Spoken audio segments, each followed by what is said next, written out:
Good evening, and thank you so much for joining us tonight.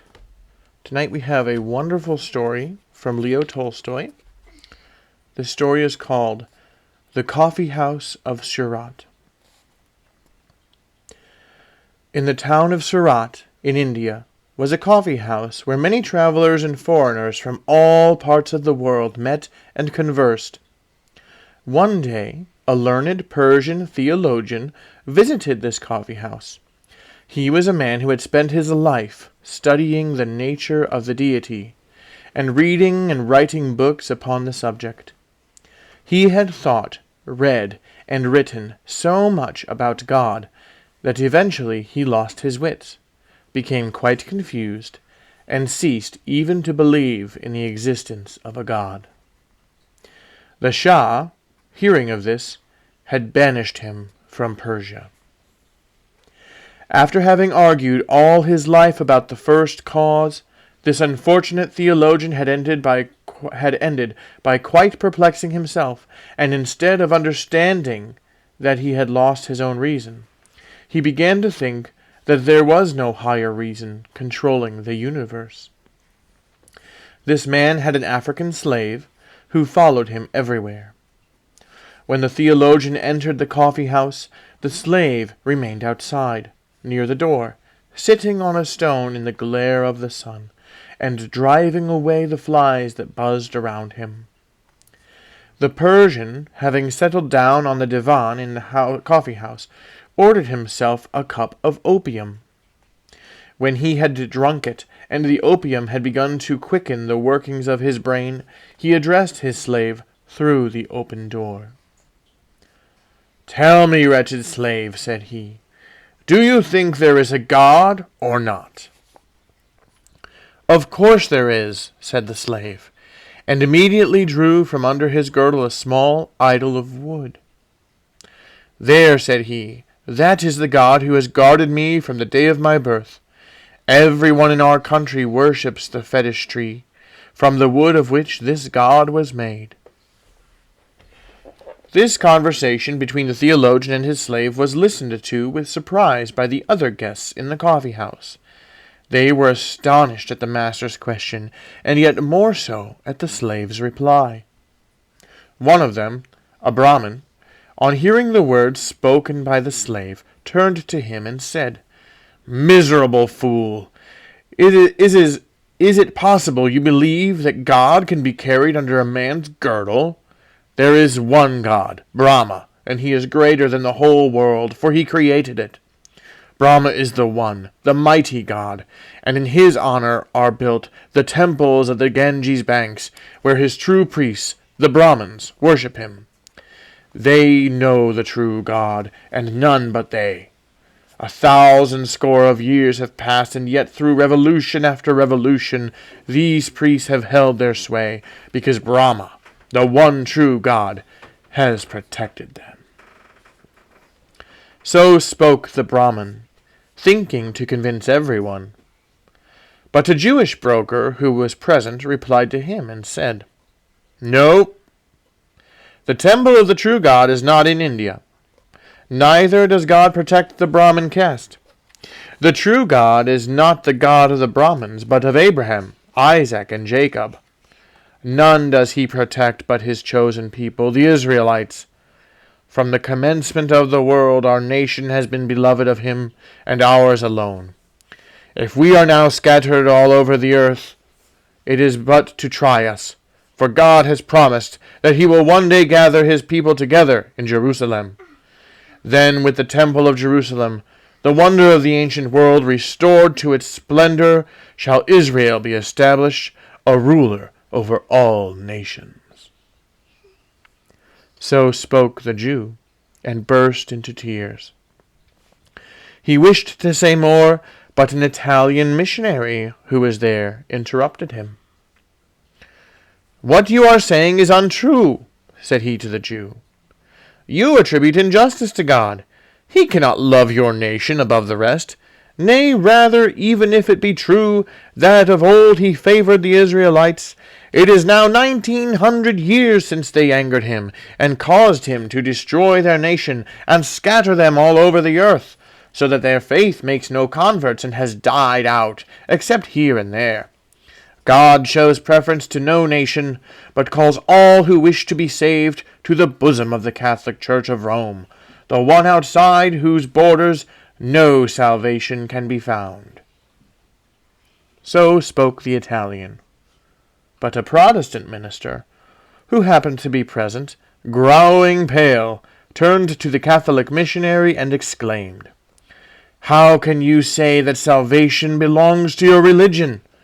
Those only will be saved who serve God according to the gospel, in spirit and in truth, as bidden by the word of Christ."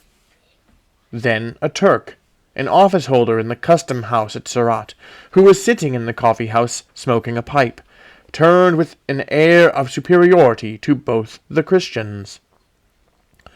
"Your belief in your Roman religion is vain," said he. "It was superseded 1,200 years ago by the true faith, that of Mohammed. You cannot but observe how the true Mohammedan faith continues to spread through both in Asia and Europe, and even in the enlightened country of China. You say yourselves that God has rejected the Jews, and, as a proof, you quote the fact that the Jews are humiliated and their faith does not spread. Confess then the truth of the Mohammedanism, for it is triumphant and spreads far and wide. None will be saved but the followers of Mohammed, God's latest prophet, and of them only the followers of Omar, and not of Ali, for the latter are false to the faith." To this the Persian theologian, who was of the sect of Ali, wished to reply, but by this time a great dispute had arisen among all the strangers of different faiths and creeds present. There were Abyssinian Christians, Lamas from Tibet, Ismailians, and fire-worshippers. They all argued about the nature of God and how he should be worshipped. Each of them asserted that in his country alone was the true God known and rightly worshipped. Every one argued and shouted, except a Chinaman, a student of Confucius, who sat quietly in one corner of the coffee-house, not joining in the dispute. He sat there drinking tea and listening to what the others said, but did not speak himself. The Turk noticed him sitting there and appealed to him, saying, "You can confirm what I say, my good Chinaman. You hold your peace, but if you spoke, I know you would uphold my opinion. Traders from your country, who come to me for assistance, tell me that though many religions have been introduced into China, you Chinese consider Mohammedanism the best of all, and adopt it willingly. Confirm, then, my words, and tell us your opinion of the true God and of his prophet." "Yes, yes," said the rest, turning to the Chinaman. "Let us hear what you think on the subject." The Chinaman, the student of Confucius, closed his eyes and thought a while. Then he opened them again, and drawing his hand out of the wide sleeves of his garment, and folding them on his breast, he spoke as follows, in a calm and quiet voice. "Sirs, it seems to me that it is chiefly pride that prevents men agreeing with one another on matters of faith. If you care to listen to me, I will tell you a story which will explain this by an example. I came here from China on an English steamer, which had been round the world. We stopped for fresh water and landed on the east coast of the island of Sumatra. It was midday, and some of us, having landed, sat in the shade of some coconut palms by the seashore, not far from a native village. We were a party of men of different nationalities. As we sat there, a blind man approached us. We learnt afterwards that he had gone blind from gazing too long and too persistently at the sun, trying to find out what it is, in order to seize its light. He strove a long time to accomplish this, constantly looking at the sun, but the only result was that his eyes were injured by its brightness, and he became blind. Then he said to himself, The light of the sun is not a liquid, for if it were a liquid, it would be possible to pour it from one vessel into another, and it would be moved like water by the wind. Neither is it fire, for if it were fire, water would extinguish it. Neither is it light a spirit, for it is seen by the eye, nor is it matter, for it cannot be moved. Therefore, as the light of the sun is neither liquid, nor fire, nor spirit, nor matter, it is nothing. So he argued, and as a result of always looking at the sun and always thinking about it, he lost both his sight and his reason. And when he went quite blind, he became fully convinced that the sun did not exist. With this blind man came a slave, who, after placing his master in the shade of a coconut tree, picked up a coconut from the ground and began making it into a night light. He twisted a wick from the fiber of the coconut, squeezed oil from the nut into the shell, and soaked the wick in it. As the slave sat doing this, the blind man sighed and said to him, "Well, slave, was I not right when I told you there is no sun? Do you not see how dark it is? Yet people say there is a sun, but if so, what is it?"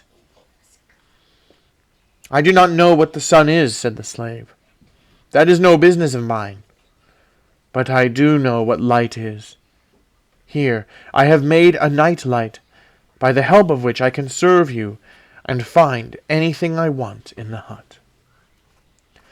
And the slave picked up the coconut shell, saying, "This is my son." A lame man with crutches, who was sitting nearby, heard these words and laughed. "You have evidently been blind all your life," said he to the blind man, "not to know what the sun is. I will tell you what it is. The sun is a ball of fire, which rises every morning out of the sea and goes down again among the mountains of our island each evening. We have all seen this, and if you had had your eyesight, you would have seen it too."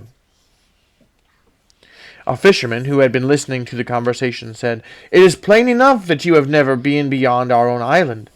If you were not lame, and if you had been out, as I have, in a fishing boat, you would know that the sun does not set among the mountains of our island, but as it rises from the ocean every morning, so it sets again in the sea every night. What I am telling you is true, for I see it every day with my own eyes."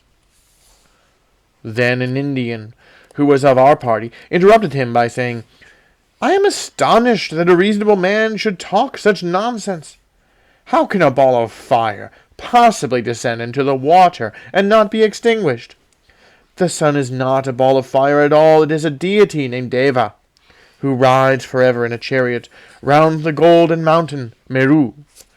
Sometimes the evil serpents Ragu and Karu attack Deva and swallow him, and then the earth is dark. But our priests pray that the deity may be released, and then he is set free.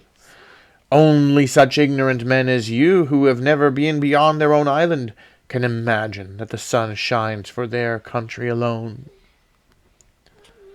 Then the master of an Egyptian vessel who was present spoke in his turn. "No," said he, "you are all wrong. The sun is not a deity, and does not move only around India and its golden mountain.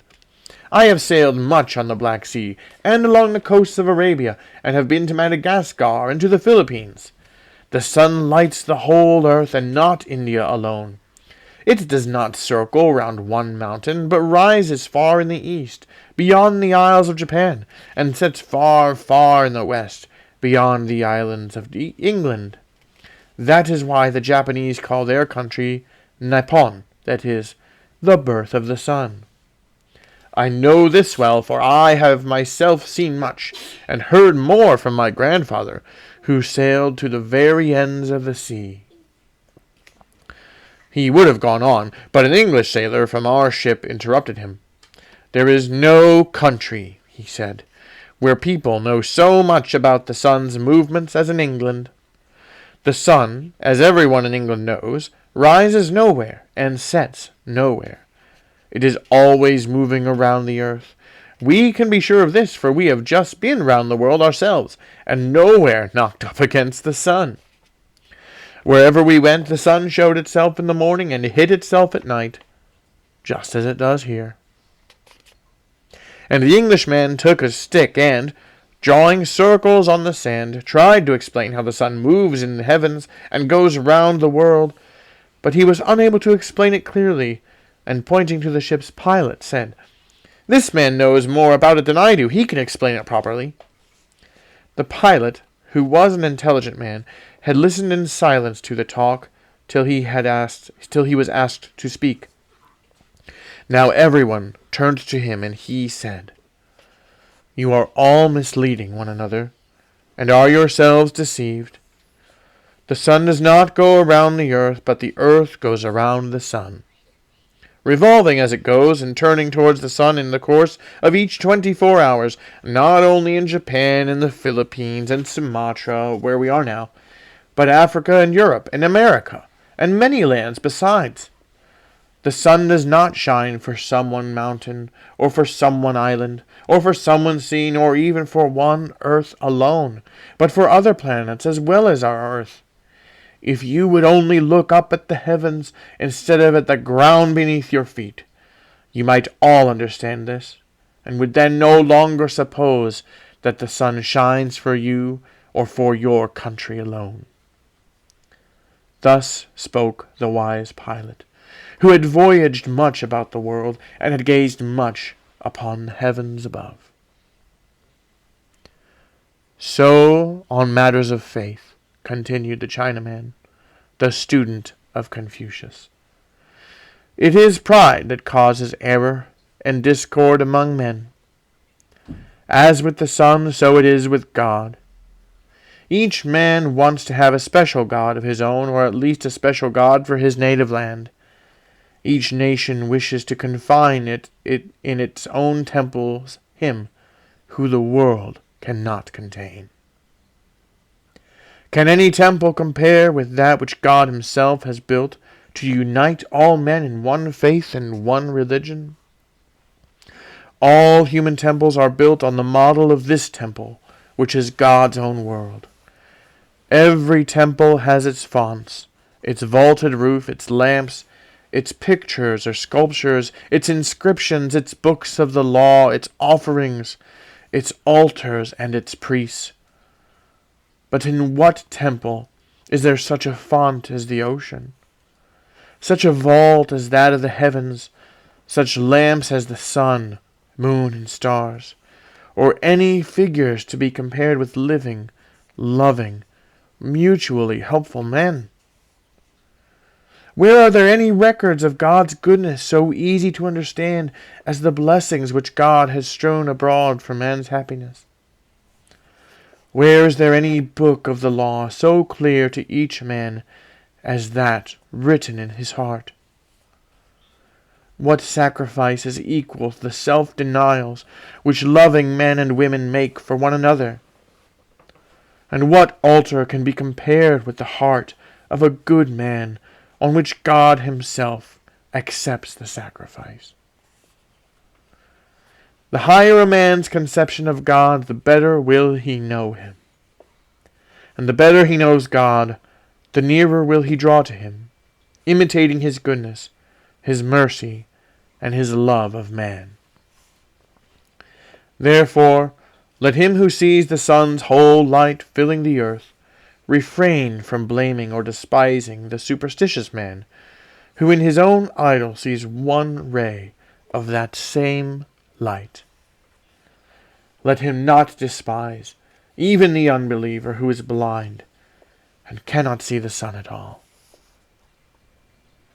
So spoke the Chinaman, the student of Confucius, and all who were present in the coffee-house were silent, and disputed no more as to whose faith was best. The Coffee House of Surat by Leo Tolstoy. Thank you so much for listening. Good night, everybody.